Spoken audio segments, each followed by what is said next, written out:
1937 ഇന്ത്യയിൽ ഇലക്ഷൻ നടന്നിട്ടില്ല. ഇലക്ഷൻ എന്താന്ന് ഇന്ത്യയിലെ ജനങ്ങൾക്ക് അറിഞ്ഞൂടാ. ആ സമയത്താണ് തിരുമേനി ജനാധിപത്യപരമായ ഇലക്ഷനുള്ള ഒരു ഡെമോക്രാറ്റിക് ഭരണം എഴുതിയുണ്ടാക്കാണ്. ഇന്ത്യയിലെ ജനം ഡെമോക്രസി എന്താണെന്ന് മനസ്സിലാക്കുന്നതിന് മുമ്പ്, ഇന്ത്യയിലെ ജനം 1937 ഫസ്റ്റ് ഇലക്ഷനിൽ വോട്ട് ചെയ്യുന്നതിന് മുമ്പ് ഡെമോക്രാറ്റിക് ആയ ഒരു ഭരണമാണ്. അത് കഴിഞ്ഞ് ക്രിപ്സ് മിഷനും വേവൽ പ്ലാനും എല്ലാം കഴിഞ്ഞ് 1946 ഇന്ത്യൻ ജനത ഒരു കോൺസ്റ്റിറ്റ്യൂഷൻ എന്താണെന്ന് മനസ്സിലാക്കാൻ വേണ്ടി കോൺസ്റ്റിറ്റ്യൂഷൻ അസംബ്ലി തുടങ്ങിയത്. കോൺസ്റ്റിറ്റ്യൂഷൻ അസംബ്ലി തുടങ്ങുന്നതിന് 12 വർഷം മുമ്പ് തിരുമേനി ഒരു ഭരണഘടന ഉണ്ടാക്കി. ജനാധിപത്യത്തിൽ അടിസ്ഥാനമായ ഒരു ഭരണഘടന. ക്രൈസ്തവ സഭകൾക്ക് പൊതുവെ ഒരു ജനാധിപത്യം ഇല്ല. അത് ചരിത്രം വായിക്കുമ്പോൾ മനസ്സിലാവും. റോമിലോ മറ്റു സഭകളിലൊന്നും ജനാധിപത്യം ഇല്ല.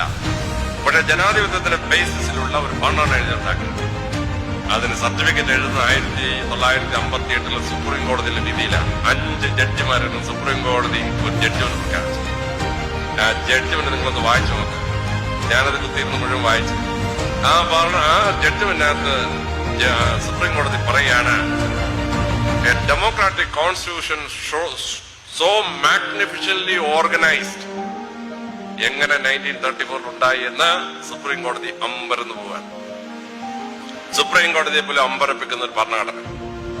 ആ ഭരണഘടന പിന്നെ സുപ്രീം കോടതി എത്ര തവണ പോയി? കഴിഞ്ഞ കൊല്ലം വരെ എന്റെ കണക്കിൽ ഒരു 9 തവണ സുപ്രീം കോടതി പോയിട്ടുണ്ട്. അതോ 17. എവറി ടൈം സുപ്രീം കോടതി said this is final. A democratic constitution formed before India was formed. അത് ഞങ്ങൾ അക്സെപ്റ്റ് ചെയ്തു. അതിനെ മറികടക്കില്ല.